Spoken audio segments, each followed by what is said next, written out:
Hi everyone, this is your Tampa Bay Realtor Lance Moore. In this video, I'm going to give you a critical home selling tip. And please do not do this because it will cost you money. It will cost you a lot of money.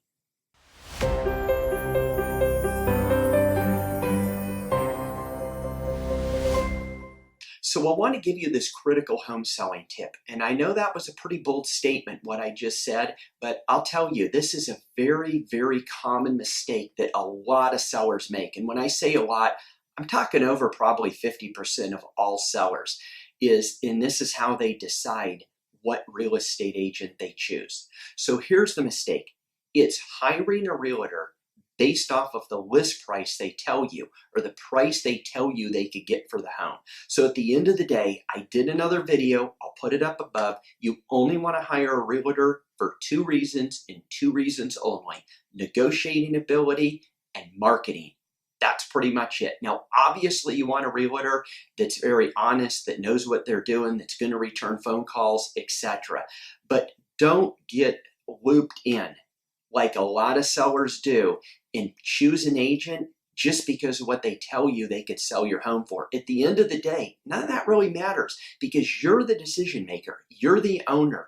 You're the decision maker. You're the boss. You price the home what you want to price it at, not the real estate agent.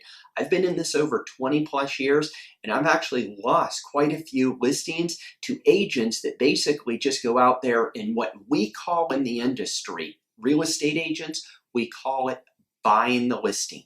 In other words, you have a home that's worth $300,000. The agent tells you, oh, it's worth $325,000. I could get that. We'll list it for $330,000. I should be able to get you $325,000. And the seller's like, oh, wow, that's great. And they forget all about the negotiating. They forget all about the marketing, and they hire the real estate agent. Then you're locked into a 6-month contract. You can't get out of it because you're in a legally binding contract unless there's some exit clause. Like in mine, I put an exit clause because I do what I say I'm going to do. I'm not worried about it. But very, very few agents and very few companies will allow this to happen. And the last thing you want to do is you want to get locked into a long-term listing agreement with an agent that basically blew smoke up you. So, don't hire an agent based off of what they tell you on the listing price. This happens all the time. And again, in our industry, we call it buying the listing. And I'll give you an example. I went to lunch with a realtor a few years ago. And we were having a lunch, and he said, hey, I'll pick up the tab. I just had a closing today. And I said, oh, thank you. I said, what'd you close? He said, it's a single family home for $130,000. And I said, oh, that's great. I said, what'd you list it for? And he said, $250,000. I said, excuse me? You mean $150,000? He said, no, let's do it for $250,000. I said, what do you mean $250,000? He said, well, if I didn't do it, someone else would have, so at least I got the listing. And then, long story short, I asked him, I said, if the seller priced it right up front, how much would have it sold for? And he said, well, probably would have sold for $150,000. So basically, the seller lost $20,000.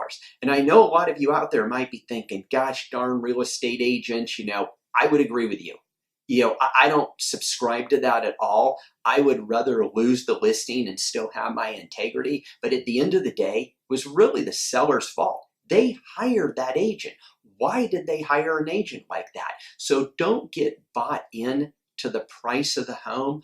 Look at the agent. Do your due diligence. Do your research. And I'll give you a little statistical fact. NAR takes statistics every single year, and 76% of home sellers list their home with the first agent they meet. The first agent. So make sure you interview agents. Make sure you choose someone who knows what the heck they're doing. Just because someone's nice doesn't mean they know what they're doing. And the last thing you want to do is get locked into a long-term listing agreement. Try to get an exit. Something written in the listing agreement that if you're not happy, you could exit out. I hope this video helps you. If you like the video, give me a thumbs up. Leave a comment below. And don't forget, subscribe to my channel. Hit the bell icon and you'll get notified of my other videos. Have a wonderful day. Take care.